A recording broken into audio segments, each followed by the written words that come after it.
Jamani waandishi wa habari za wakati huu, poleni sana majukumu ya kikazi, lakini leo tumeamua kuwaita kwa sababu tuna jambo muhimu sana.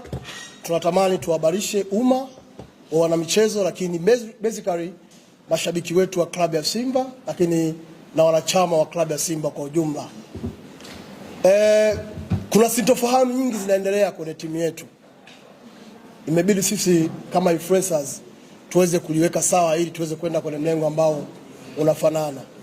Kwanza nitumie nafasi hii au jukwaa hili kulaani vikali tukio ambalo sio la kiungwana, tukio ambalo lilikuwa la kinyama, la kidhairishaji ambalo mwenyekiti wetu Mheshimiwa Murtaza Ali Mangungu alifanyiwa wakati mara baada ya mchezo wa Simba dhidi ya Esperance de Tunis pale Benjamin William Mkapa na baadhi ya mashabiki wa mpira wa miguu.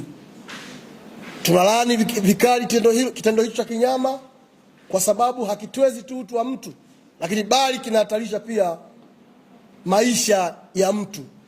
Hata kama angekuwa hajafanywa mwenyekiti wetu Mangungu, angefanywa mtu mwingine, bado tungepiga vita vikali au tungelaani, kwa sababu sio kitendo cha kiungwana. Sisi kama wana michezo sio utamaduni wetu kupigana. Mwenyekiti wetu kudhairishwa, tumeumia sana na tunalaani vikali, na nitumie jukwaa hili kuliomba jeshi letu la polisi tukufu kuwashughulikia wale wote kisheria ambao walihusika kwa namna moja au nyingine kumshambulia hadharani na kumdhihaki na kumdhairisha mwenyekiti wetu wa klabu ya Simba Murtaza Ali Mangungu mbele ya watu, mbele ya kadamnasi ya watu.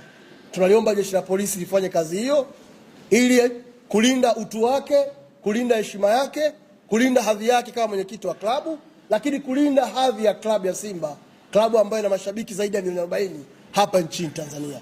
Hilo la kwanza. Lakini la pili ni wana Simba, kuhusiana na Simba yetu inaenda wapi. Kumekuwa na sintofahamu nyingi na upotoshaji mwingi kuhusiana na klabu yetu. Hali hii inapelekea migongano kwa wanachama na mashabiki. Hawajui washike lipi, wafuate lipi, waongee lipi, kwa sababu watu wengi hawajui ukweli. Leo ukweli tutausema hapa. Ni mwaka wa 4 sasa timu yetu haina ubingwa wa NBC Premier League. Tunafungwa na Yanga kila wakati. Mwelekeo wa klabu bado haujaeleweka. Klabu yetu maendeleo yake yamesimama, yamekuwa dominant. Haipigi hatua. Shida ni nini?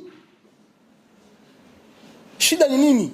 Leo tunataka tuwaambie shida iko wapi, ili kila mmoja amwambie Mtanzania shida ya Simba iko hapa.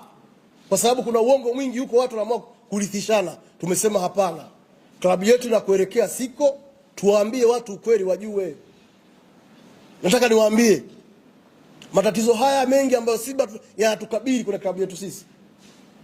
Haya matatizo ambayo unaona Simba high progress. Leo klabu ya Simba tunafungwa mpaka na timu ya under 20. Azam FC. Inawezekanaje wapi? Na wakati sisi ndio klabu ya mfano, tuzalishe wachezaji wetu wenyewe, tuwatumie kwenye timu kubwa. Maendeleo yote yamesimama ya Simba. Kila kitu kizungumzia ni transformation ifike mwisho. Tulikuwa tunalalamika, na mimi mwenyewe ni mmoja wapo, kwa nini klabu ya Simba haisajili wanachama? Mnajua shida ni nini? Mwekezaji alizuia wanachama wasajiliwe. Mwekezaji alizuia wanachama wasajiliwe. Na sababu za kuzuilia akasema wakiwa wengi gawio itakuwa kubwa, kwa sababu tunakwenda kwenye mfumo wa uwekezaji, mfumo wa Isa, 51-49. Wakatengeneza mikakati ya kuandaa ukomo wa wanachama wao watu 50,000. Sisi wanachama na mashabiki tukapiga kelele, hapana. Haiwezekani klabu ya Simba wakawa mashabiki 50,000 wanachama. Klabu ina watu wengi. Ina maana mimi Dr. Mo mtoto wangu akizaliwa wakakesha miaka ijayo nataka kuwa shabiki wa Simba, ataka kuwa mwanachama wa Simba, asipate hiyo platform. Tukapiga kelele na mkutano mkuu wa mwaka 2022 tarehe 21 ukatengua hilo. Wanachama wakawa hawana ukomo, lakini ni upande wa mwekezaji ndio ambao ulipropose, ulipendekeza wanachama wana ukomo wa watu 50,000. Sisi tukaondoa ile zuio. Lakini bado wakaendelea kushikilia toka mwaka 2017 wanachama wa Simba hawajapata haki yao ya kusajiliwa wanachama wapya. Wanachama waliopo ni wale wale. Kwa database ya Simba hawazidi 14,000.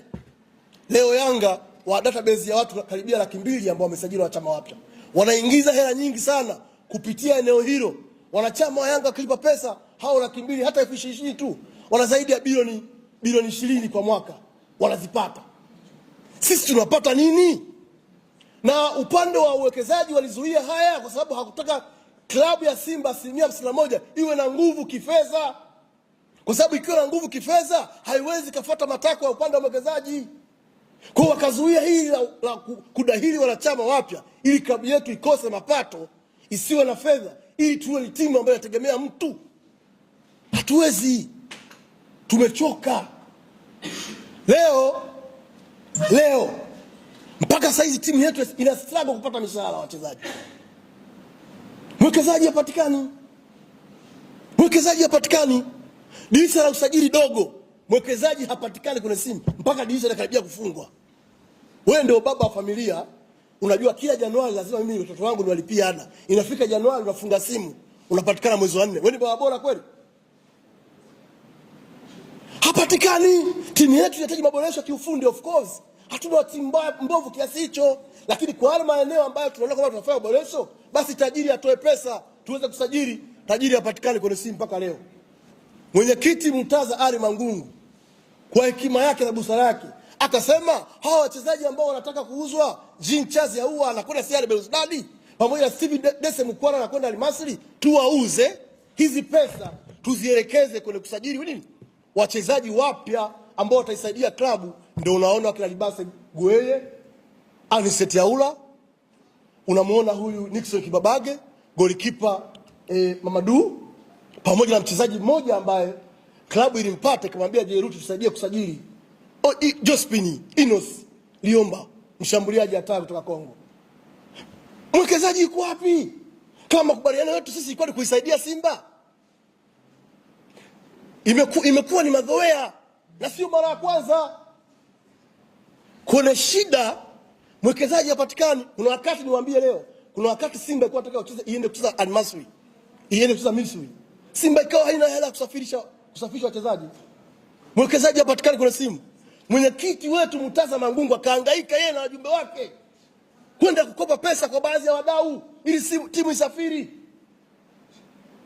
Akapata pesa, timu ikasafiri.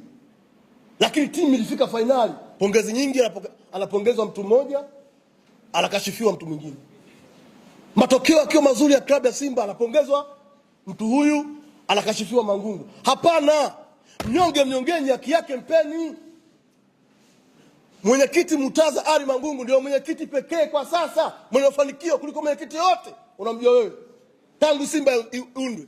Kwa takwimu, chini ya uongozi wa mwenyekiti Mangungu timu imeenda finali na asibekane. Chini ya mwenyekiti Mangungu timu imecheza CAF Champions League robo finali 5. Chini ya mwenyekiti Mangungu timu yetu imeingia group stage ya CAF Champions League mara 7. Lakini chini ya mwenyekiti Mangungu timu yetu ya klabu ya Simba mapato yake yameongezeka. Tulikuwa tuna bajeti ya bilioni 1 kwa mwaka. Leo bajeti ya Simba ni bilioni 25. Mapato yameongezeka chini ya utawala Mangungu. Sasa unasemaje Mangungu ni mtu mbaya? Leo tunafungwa pale uwanjani Benjamin William Mkapa, mchezaji anachukua mpira, anarudisha nyuma, tunafungwa. Unapata nguvu wapi ya kumkashifu kiongozi Mangungu? Amekosea wapi? Structure ya uendeshaji wa klabu ya Simba inasimamiwa na bodi ya kurugenzi. Bodi ya kurugenzi mwenyekiti wake anatoka upande wa mwekezaji ambao sasa hivi ni Crescento Simagori. Ndani ya bodi wao wako wengi kuliko upande wa 51%. Wao ndio wana initiate malipo ya wachezaji, wao ndio wanasajili wachezaji, wao ndio wanapanga kila kitu. Lakini pia chini ya bodi ya kurugenzi ambao mwenyekiti ni Crescento Simagori yupo upande wa mwekezaji wa Isa 51%. Ndani yake kuna wajumbe wetu wapigia kura wa wanachama tuliwachagua, tuna mkuu. Chini yake ndio kuna operation ambayo ipo chini ya CEO. Kuna operation ya klabu ya Simba, watendaji wapo 28. Watendaji zaidi ya 27 wote wanatoka kwa upande wa mwekezaji. Ni mtendaji mmoja tu ambaye anatoka kwa upande wa asilimia 51. Sasa timu leo ikikosa matokeo, Mangungu analaumiwa kwa sababu zipi? Niwaambie wana Simba, ni wakati wa kuiamka, kuipigania nembo ya klabu ya Simba. Tumedanganya vya kutosha. Uwekezaji huu kimvuli hautufai. Leo Mohamed Dewji Mo sisi mwaka 2021 mkutano mkuu alituambia atajenga miundombinu. Baba ni play sauti yake sekunde moja. Atajenga miundombinu ya klabu ya Simba kuanzia hosteli za wanawake, hosteli za wanaume, ataboresha Mo Simba Arena. Leo ni mwaka wangapi? Mwaka wa 5. Hajafanya. Kwa nini hajafanya? Ina maana maendeleo ya klabu yetu hayapigi hatua. Leo Yanga wajenga uwanja wao pale Jangwani, ukiisha sura zetu taziweka wapi? Klabu haiendi kwa sababu imejificha koti la uwekezaji, transformation. Sasa hatuwezi kosa matokeo kwa sababu ya koti la uwekezaji. Ni bora watu sahihi ambao watabeba maoni ya klabu ya Simba, wataweka hela kwa ajili ya kuinasua Simba ilipo. Kwa sababu ndani ya timu yetu kuna watu wanapigishana shoti, hii timu ikosa matokeo, laomba tupie mwenyekiti Mangungu, kwa sababu wanajua timu ikifungwa ashambulii tajiri, ashambulii magoli wala nani, ila ni mwenyekiti Murtaza Mangungu. Kwa hiyo wanafanya makusudi. Leo tumesema hapana, tunaweka kila kitu hadharani ili mwenye macho asikie na amue. Akili za kuambiwa changana na nani na za kwako. Leo hata kushindana na wachezaji sokoni, Yanga wamekuwa kutushinda. Mnajua sababu yake? Ni kwa sababu uwekezaji, mpaka uwekezaji ambao ndio unafanya usajili hauweki hela ya kutosha. Wale Okelo tumeshindwa, wamechukua wao. Kila mchezaji ambaye tukumbana na Yanga wanachukua wao. Kwa staili Yanga utamfunga wewe? Leo tumesema hapana, tueleze ukweli, watu wajue. Sisi tuko pamoja na mwenyekiti wetu Murtaza Mangungu. Mwenyekiti Mangungu, tunakutia moyo sana. Kazi yako unaipiga ni ya kutukuka. Upo Simba kwa ajili ya maslahi ya Simba. Ila kazi yako haionekani kwa sababu umevishwa ubaya. Watu wengi hawajui kweli. Yaani kazi kubwa anafanya Mangungu na sisi mtu mwingine. Leo tumesema hapana, tuweke wazi. Watu Tanzania waelewe. Sisi tuko pamoja na mwenyekiti Mangungu, apige kazi na Mangungu apepewe tena. Sisi tunaelewana ndugu zangu. Mangungu apepewe, ni kiongozi wa mvumilivu wa hali ya juu. Mimi ni miongoni mwa watu ambao nilikuwa namshambulia sana Mangungu. Mwenyewe mnajua. Ni miongoni mwa watu ambao nilikuwa simkubali Mangungu. Lakini nimeenda chini, go deep, nimefanya research, nimekusanya data, nimekusanya taarifa sahihi, nimejiridhisha Mangungu anaonewa. Hana kosa lolote. Leo tajiri wetu Muhindi amekuja na mkeka Simba, atudai bilioni 87. Anataka Simba tusaini Simba, tumlipe hela yake. Sisi tunauliza hizo bilioni 87 ni mkutano gani mkuu wa wanachama ambao ulipitisha kwamba yeye anatuazima bilioni 87 anapaswa kurudishiwa? Kwa sababu chombo cha juu cha maamuzi ndani klabu ya Simba ni mkutano mkuu. Hakuna mkutano mkuu umekaa akaenda akatuambia bana nawakopesha bilioni 87 mtarudisha. Leo anaforce operation za klabu, viongozi wa klabu wasaini hela bilioni 87 hatudai. Hatuko tayari. Hizo bilioni 87 si wanachama hatuzijui kwa sababu hakutuita kutushirikisha. Labda kuna mtu alimpa aseme. Si tunaelewana jamani? Kwa hiyo kimsingi huo ndio utaratibu. Leo klabu yetu haipigi hatua. Miundombinu ya pale Bunju iko dormant. Iko dormant. Hakuna progress yoyote. Tumeishia kujenga ukuta pale. Tuna viwanja vya mazoezi. Lakini mwekezaji alituambia atatujengea viwanja na jimu ya kisasa. Iko wapi? Atuoneshe. Sasa hatuwezi kuwa na uwekezaji kimvuli ambao hauna manufaa. Sisi tunachokiomba kama wanachama na tulichokiazimia, uwekezaji huu sisi hauna manufaa na sisi. Waje wawekezaji wengine ambao watatushika mkono. Kama BMT na serikali wameamua kuibariki katiba yetu wa klabu ya Simba iliyopita, kuna mkutano mkuu uliopita, basi izingatiwe hiyo katiba, wawekezaji waongezeke, klabu yetu ipate hela iende mbele. La sivyo tutakuwa tunalia kila siku na tutafungwa na Yanga kila siku. Ndani ya timu kuna wachezaji bora. Kwa mfano, Inosi Liomba ni mchezaji ambaye juzi angewekwa angecheza. Lakini kwa taarifa hizo nazo kuna maelekezo kutoka juu.